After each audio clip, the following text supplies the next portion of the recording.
to start with exchange rate. Do you think he is a man who can improve the cedi against the dollar? Why do you think he's not?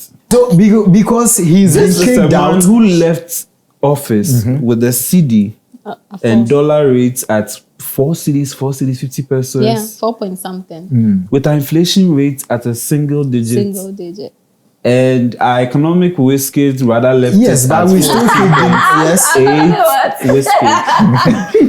But Please, Baulaya. no, see, the over 1.5 million votes is nothing short of us saying that you have done it before. You have sat home. You have sat behind the podium for what? 8 years. Yeah. Not on the stage. You are behind it for 8 years. And if we've given you this emphatic and loud victory and you come and disappoint, for me, I am not expectant. My expectations are not that high. Okay. Because politicians can be funny. They can be funny. And let's not forget that this is his last term. We have seen one term. Yes, we have seen a president who told us in the middle of his term that if you threaten to vote against me, it doesn't frighten me. Yeah. Guess what? He was in his last term. Yeah. So you can be expectant, but let's manage our expectations because politicians, like I always say, they are managing party and government too.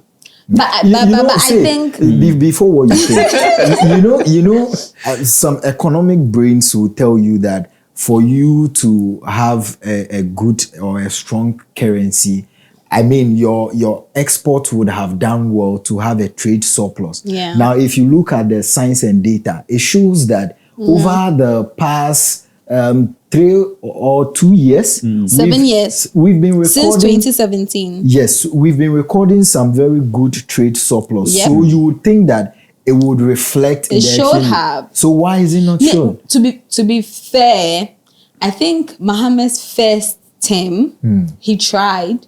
Unfortunately, the power crisis made us not see every other thing he was doing. Me per se, I didn't even notice the schools and the hospitals that were being built. Right. Because lots of people were losing their jobs, like businesses were not running, there was shift system, like operational head cost was too much. Okay. So we didn't see that. But we've not had any certain president, aside Atta Mills, be anti-corruption whilst in government. Mahama did that. Mahama put some of his people let's give him that in true. jail.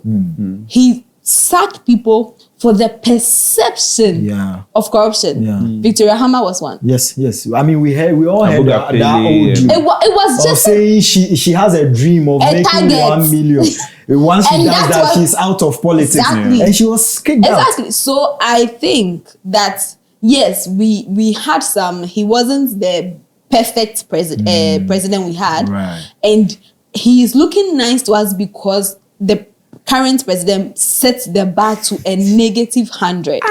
So now the bar has been set so low, but we expect him to be magnanimous about his win and not say that we were at a -100, so he's bringing us to a -30. What we expect him to see is pick us out of the negative. Pick it up from where he left it off, where we felt he was a 40% instead of 100%. Right. He should be that president. So I think he can do it because we've had a trade surplus for 7 good years. In fact, 2023 we recorded a 2 points. Like what? Let me see. Right. A $2.15 million US surplus. Look at that. So it means that our trade, like trade balance of goods, is actually doing well, right? Right. There's only one thing which has been said over and over again in Auditor General's reports: the amount we lose to corruption, the amount we lose to corruption, the amount we lose to the corruption. It's so bad that the amount we are taking from IMF, if we had blocked all those holes, we wouldn't have to go to IMF. Right. If we had sealed all those routes of excess spending and all that. So I think he can do it. So where can we position good governance in all of this? See me, if you've been following me since 2023, where I went all angry because the country was going like to a downhill, and there was like, it was free fall, and nobody cared about what we said. Nobody cared about how we felt. We were being rubbish. Once you talk, you had opposition. There was fake neutrals. Like, seriously, sometimes I think, aren't you a Ghanaian? Aren't you buying a sanitary pad for 24 cedis? Aren't you buying sachet water for 10 cedis? That was why some of us woke up and like, hell no, we are not going to support this anymore. Right. So good governance is everything about government. You are leading us. The basic food, water, health. That is it for me. Yeah. Corruption, deal with it. From day one, deal with it. When there is a perception, I've said this, we've never seen it before in Africa, when somebody resigns because of perception of corruption, not even being caught. The perception of corruption in the UK, in the US, a whole prime minister resigned in less than 1 month, the shortest ever. I mean, in other jurisdictions, you see people resigning just because they've not been able to deliver on their promise. Like, I told you I was going to do this, but I wasn't able to do it. And based on principles and integrity, I would resign. We don't see that here. And good governance will start with the appointees, right? Right. Yep. Exactly. It is okay. It is okay to choose your party folks to help you govern. Okay. But if you have technocrats or you have people in the agencies and the ministries you are going to work or work with, right, and they can help you do that, just go in there, source for the best. If not for the ministerial position, at least the deputy ministerial position, give it to them, because they know. The technocrat should be the head. The deputy should be the party. I am even giving the president his supreme leadership role, because he will determine what will work for him. Yes. But even if you won't give it to them, put them in a position where they can affect you positively. Exactly. That's because why they the need to be moment the you bosses. relegate them to the background, they will just go to work like the normal government agencies. I had a colleague in master's class who said, this is a government institution that runs a lot of money. Like a lot of money. I can't disclose because, of course, when you trace my master class and you trace, you know where it's coming from. So I can't do that. But when NPP took over, they employed so many people to fill the top that those with the technical knowledge had no voice. So all of them went to school. He was doing his second master's that he didn't need. He had so much time on his hands. Sorry, is it NPP or NDC? NPP. You said NDC. Oh shit. So where do you want me to take it from? When NDC took over. Okay. So when NDC took over, they brought in so many of their party folks. MPP Hey. took over, Okay. Should I take it again? Okay. So when MPP took over, they had so many of their party folks to the top that the people who knew the tech, and this is a very technical field. Like, I can't work in that field because I don't have the engineering background. They were left to background voices. When they advise, they don't take their advices. They go for a lot of training. They ask these people to go for the training. These people, they can't do jack. They don't have the technical know-how. And of course, the place was run down. Look, you see. And let me add, I've started seeing people writing on social media, Nanado has left Baumia with a difficult economy, and the economy is in a mess. Bro, that is why we voted for you. Right. You haven't even started work, and you are being pessimistic about it. The NDC people. Yes. We all know we are like since we are in the negative hundreds. Right. Negative. Right. And you sold yourself to us as the alternative. And we are saying you are better than this. So find a way to fix it. We won't take excuses. So yeah, you know this call for technocrats leading some institution, I think is a very good call for any government who is really intentional about how they want their institutions to be strong. Yeah. So it then comes down to intentionality. And well, as to whether we will see that intentionality in this upcoming government. I think he mentioned it's part of his 120-day contract. To be fair, like the how code of conduct, how they are hiring, it's all part of it. So we are, the point is, we won't wait for 4 years to escalate. I keep saying that we waited too long to escalate when it came to the Akufo-Addo government. We should have started escalating and monitoring as early as it took over. See, when we were in 2020 and we realized that the economy was going deep, they kept telling us so many excuses. And then Ghanaians tried to change. Unfortunately, the change didn't happen because, as usual, there are people who were so party blinded that they were not feeling the change. But in the last 4 years, everybody has felt the change. So everybody has gone. And the people who have said that they can't vote NDC, they said not to vote at all. And I'm still grateful because you didn't vote, but you still caused the change, whether you like it or not. You didn't step out to vote for bad. Means one way or the other, you have caused the change. If you went out to vote for a change, you have made an effective change. So the change we want to see starts from you and me. We are policing the governance. We are not waiting for 4 years to be escalated. And the president-elect should be focused because now he has 1 million advisors. Lots of advisors. That's the problem. You have been there before. Listen to your there gut. should be a benefit of experience. Yes, that's it. That's what I was going to say. So make sure that you bank your hopes on all the experiences you had and don't make the same mistakes you did. Write them this time because this time around the scrutiny will be worse than you even got in 2012. But I really think one thing that Mahama's government did, the former government did when he was in power, was they kept us informed fast, right? But when we started scrutinizing, they stopped. Don't stop. Okay. That's it. Be a listening government. You know, one of the conversations that sparked the debate or the, constitutional review matter is the appointing powers of the president. People believe that this constitution has given the president too much power. And now the only conversation people want to have right now when it comes to constitution is how do we take all these powers and then give some to the people. And now we are talking about a president who will now have to appoint over 6,000 workers. How does he go about this? That's what we said, like how he appoints them. Like how do you have to put in a mechanism that makes sure that the party doesn't have too much power over who is hired. 1. 2, it doesn't make sense that the president has over 6,000 people. Where will he won't know all the 6,000 people. So he will rely on advisors, he will rely on institutions and all that. He will rely on constitution chairmen, he will rely on party people.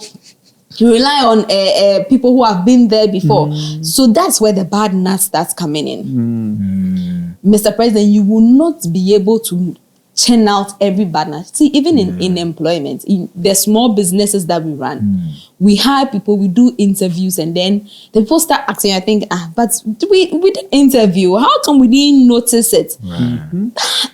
Fire as quickly as you hire. That's what they tell us entrepreneurs. Fire as quickly as you hire. Do not let misappropriation, corruption fester. Once you do that, what will happen is it will embolden the others hiding in their holes, and they'll start picking their heads.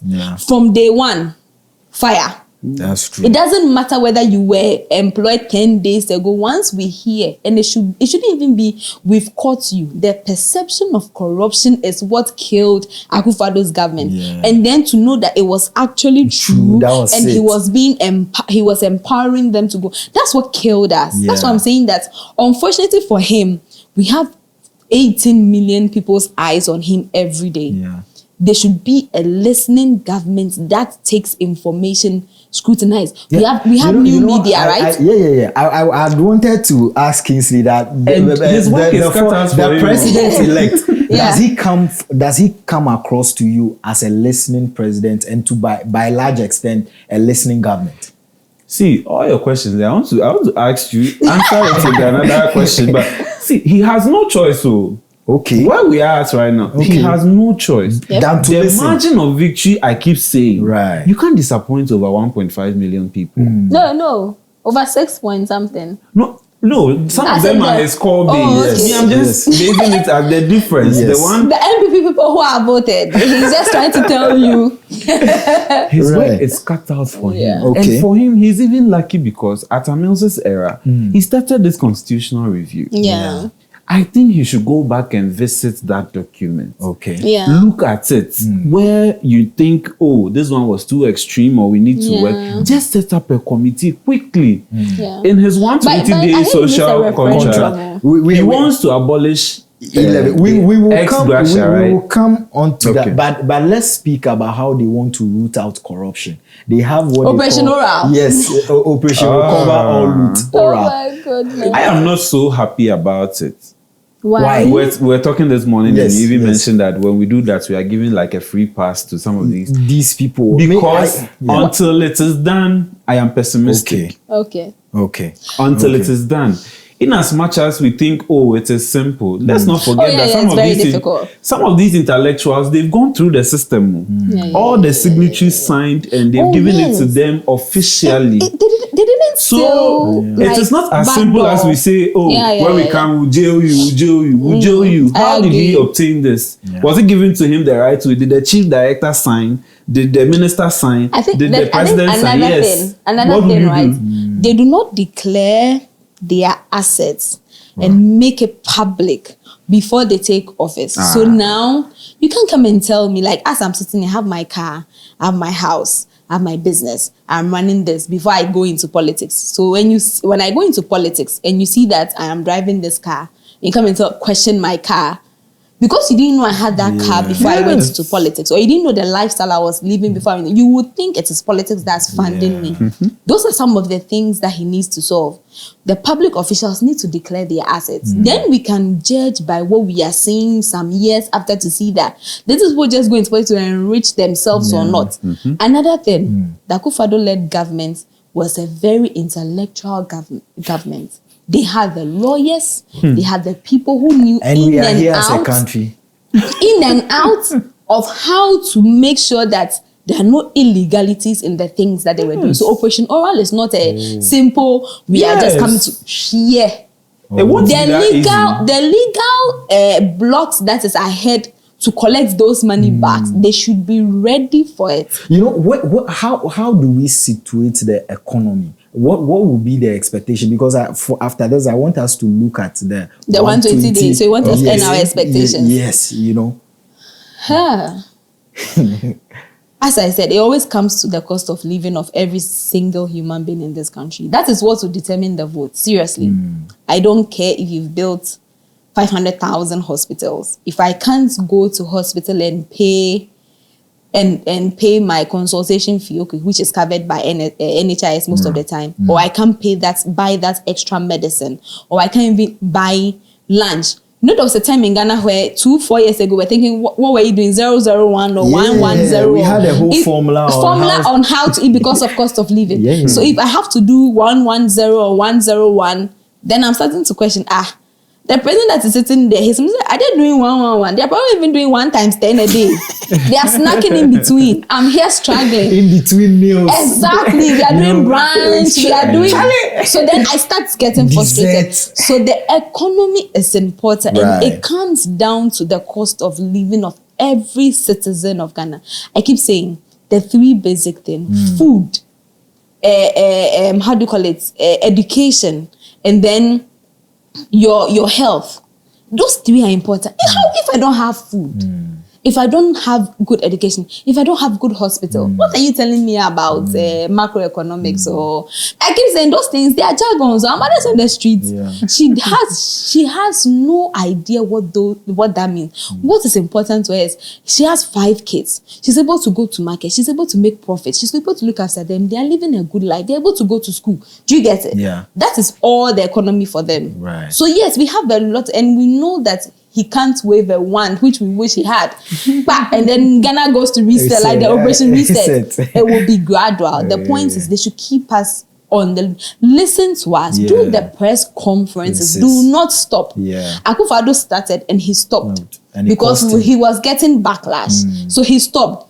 keep us informed. And when we complain, have people, the way you had listening ears on ground when you were campaigning. Yes. That you found the sentiments of people, and then you went to book home and you listened and I've heard of you. Keep that same energy.